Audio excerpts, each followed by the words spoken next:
surga atau neraka kita sangat besar, bergantung dari bagaimana kita bersikap terhadap orang tua kita.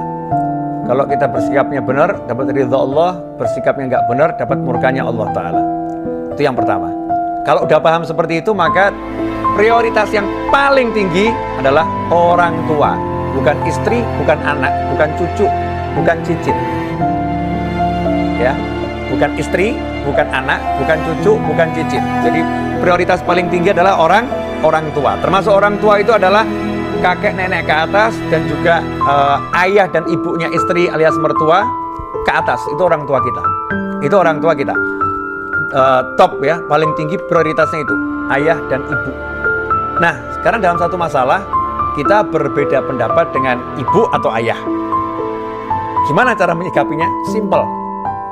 Sodorkan perbedaanmu pada Al-Quran, hadis Nabi Muhammad SAW, dan ilmunya para ulama. Kalau ternyata yang dianjurkan ibumu, orang tuamu, tidak bertentangan dengan Al-Quran, tidak bertentangan dengan hadis, tidak bertentangan dengan anjuran para ulama, ya, maka wujudkan apa yang diinginkan ibu atau ayahmu. Kesampingkan keinginanmu. Tapi saya pengen keinginan saya terlaksana. Boleh. Gimana caranya? Caranya adalah sambil kamu wujudkan keinginan orang tuamu, mulai gunakan semua kekuatanmu dalam berbicara, dalam bersikap, ya, dengan santun, dengan indah, dengan baik. Rayu orang tuamu untuk mewujudkan apa yang kamu inginkan.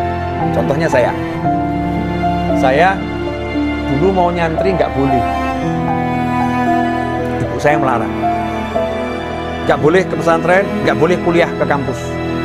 Bolehnya kalau di kota Solo. Keluar dari Solo nggak boleh. Intinya ibu saya mirip Nabi Yakub alaihi salam. Nggak bisa pisah dari anaknya, cinta gitu.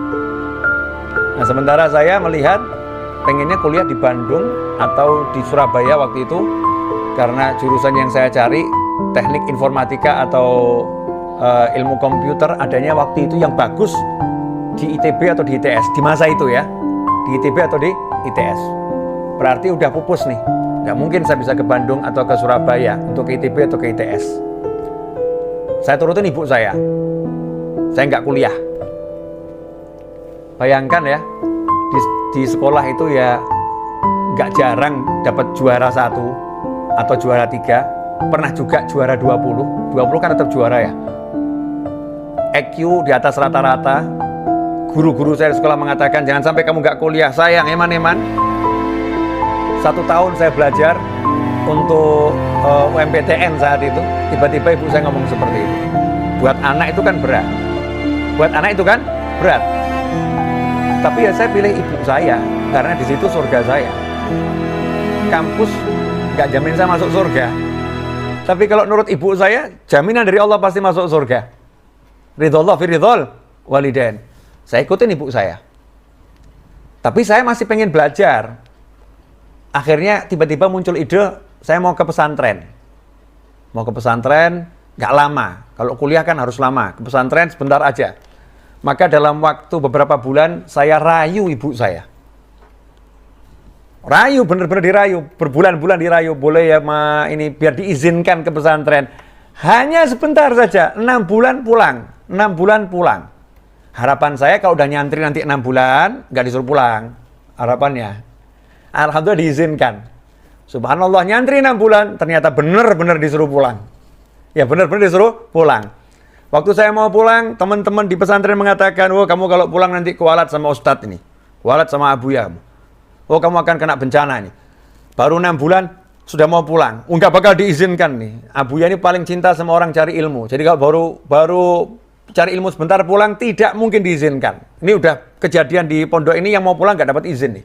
Dan kalau kamu nggak dapat izin, kamu nekat pulang, oh nggak baik itu, nggak berkah itu. Ya, kamu nggak akan dapat barokah. Teman-teman saya di pondok semua ngomong seperti itu. Tapi ibu saya bilang, pulang.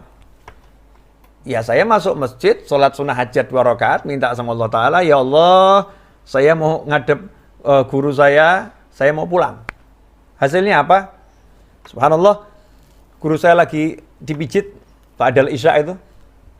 Kemudian ruangan kantornya lampunya dimatikan, gelap, remang-remang saja yang nyala. Pintu kantor dibuka, karena saya minta izin masuk, diizinkan. Terus saya ngomong, Ada apa novel dengan berbahasa Arab, terjemahannya seperti ini, ada apa? Saya izin mau pulang besok, dipanggil ibu saya nggak boleh nyantri lagi. Jawaban guru saya, pulanglah, sudah cukup yang kamu pelajari, walakal barokah, dan kamu mendapatkan keberkahan.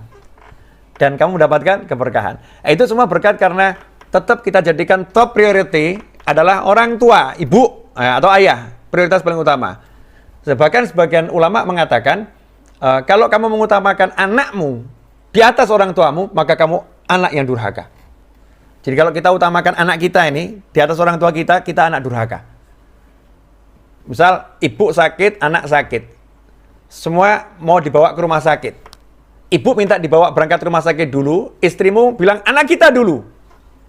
Istrimu bilang, anak kita bawa rumah sakit. Ibu sekarang rumah sakit, ibu sekarang rumah sakit. Kalau kita milih anak kita, dan kita menjadikan ibu kita nomor 2, maka bukan anak yang berbakti. Karena mengutamakan anaknya di atas orang tuanya. Seharusnya, anak engkau di rumah dulu, ibu manggil saya. Maka berangkat ke rumah sakit, antarkan ibunya, baru dia antarkan orang tuanya. Kalau memang harus seperti itu. Kecuali ya ngomong dulu sama ibunya, Bu, ya. Saya mau antarkan ibu, tapi ini cucu ibu lagi sakit. Boleh nggak saya antarkan anak dulu ke rumah sakit? Tetap prioritas di hati adalah orang tua. Selanjutnya kalau mau ngantar anak, tanya dulu sama ibunya. Ya, tanya sama ibu kita bagaimana seharusnya. Ini tetap dalam Islam seperti itu, Allah ngajarkan seperti itu. Kalau kita ikutin aturan Allah ini, hasilnya bagus. Buang akal kita. Ya, hasilnya.